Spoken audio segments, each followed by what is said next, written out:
انسان جب کسی جد و جہد یا مقصد کے لیے کھڑا ہوتا ہے تو سب سے بڑی آزمائش یہی ہوتی ہے کہ وہ مشکل حالات میں کس طرح اپنے جذبات کو قابو میں رکھتا ہے اور اپنے ساتھیوں کے ساتھ اتحاد قائم رکھتا ہے۔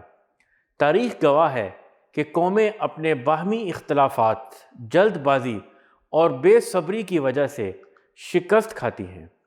اسی لیے قرآن نے اہل ایمان کو یہ اصول دیا کہ کامیابی صبر، ضبط نفس اور اتحاد کے بغیر ممکن نہیں۔ ارشاد باری تعالیٰ ہے، اور اللہ اور اس کے رسول صلی اللہ علیہ وسلم کی اطاعت کرو اور آپس میں جھگڑو نہیں، ورنہ تمہارے اندر کمزوری پیدا ہو جائے گی اور تمہاری ہوا اکھڑ جائے گی۔ صبر سے کام لو، یقیناً اللہ صبر کرنے والوں کے ساتھ ہے۔ الانفال 46۔ ناظرین، اس آیت میں سب سے پہلے اہل ایمان کو اللہ اور اس کے رسول صلی اللہ علیہ وسلم کی اطاعت کی ہدایت دی گئی ہے۔ اس کا مطلب یہ ہے کہ فیصلے اپنی خواہش یا رائے کے مطابق نہیں، بلکہ اللہ اور اس کے رسول صلی اللہ علیہ وسلم کے احکام کے مطابق ہونے چاہیے۔ جب فیصلے وحی اور سنت کی روشنی میں ہوں گے تو قوم ایک لڑی میں پروئی ہوئی نظر آئے گی۔ اس کے بعد فرمایا کہ آپس میں جھگڑو نہیں۔ اختلاف رائے اگر خیر خواہی پر مبنی ہو تو رحمت ہے، مگر جب یہ ضد، ہٹ دھرمی اور گروہ بندی میں بدل جائے تو یہ تباہی کا سبب بنتی ہے۔ قوم کے اندر جب یہ روش آ جاتی ہے تو اس کی طاقت بکھر جاتی ہے اور وہ دشمن کے مقابلے میں کمزور پڑ جاتی ہے۔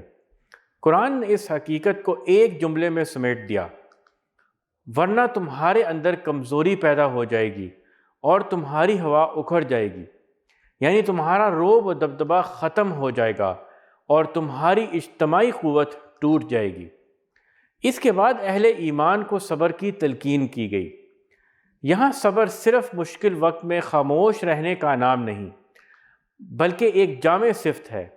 اس کا مطلب ہے کہ اپنے جذبات اور خواہشات کو قابو میں رکھنا، جلد بازی، گھبراہٹ، ہر اس نامناسب جوش سے بچنا صبر کا تقاضا ہے کہ آدمی ٹھنڈے دل کے ساتھ سوچے، جچی تلی قوت فیصلہ کے ساتھ اقدام کرے اور حالات جیسے بھی ہوں اپنے قدموں کو متزلزل نہ ہونے دے۔ صبر کا ایک پہلو یہ بھی ہے کہ اشتعال انگیز مواقع پر غصہ قابو سے باہر نہ ہو، غیظ و غضب میں ایسی حرکت سرزد نہ ہو جو بعد میں ندامت کا باعث بنے۔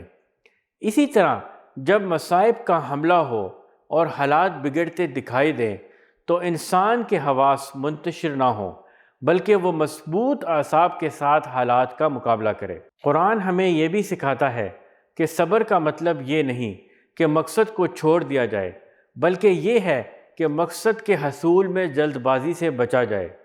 کبھی ایسا ہوتا ہے کہ کوئی نیم پختہ تدبیر وقتی طور پر کارگر نظر آتی ہے اور آدمی بے قراری میں اس پر جھپٹ پڑتا ہے، لیکن بعد میں وہی تدبیر نقصان دہ ثابت ہوتی ہے۔ صبر انسان کو بے صبری سے محفوظ رکھتا ہے۔ دنیاوی فوائد اور نفسانی لذتیں بھی انسان کو اپنے جال میں پھانسنے کی کوشش کرتی ہیں۔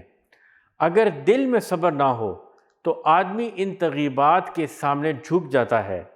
صبر ہی وہ قوت ہے جو اسے اس کمزوری سے بچاتی ہے اور اسے اپنے مقصد پر ثابت قدم رکھتی ہے۔ ناظرین، اس ایک لفظ صبر میں یہ سارے مفہومات پوشیدہ ہیں، اسی لیے اللہ تعالیٰ نے فرمایا کہ وہ صابرین کے ساتھ ہے، یعنی جو لوگ ہر حال میں ضبط، سکون، برداشت اور ثابت قدمی کا مظاہرہ کرتے ہیں، اللہ کی تائید انہی کو حاصل ہوتی ہے۔ یہی وہ راز ہے جو اہل ایمان کو کامیابی اور عزت بخشتا ہے۔ اے اللہ ہمیں اطاعت گزار بنا دے، ہمارے دلوں کو باہمی اختلافات اور جھگڑوں سے پاک فرما اور ہمیں ہر حال میں صبر، ضبط اور ثابت قدمی کی دولت عطا فرما۔ آمین یا رب العالمین۔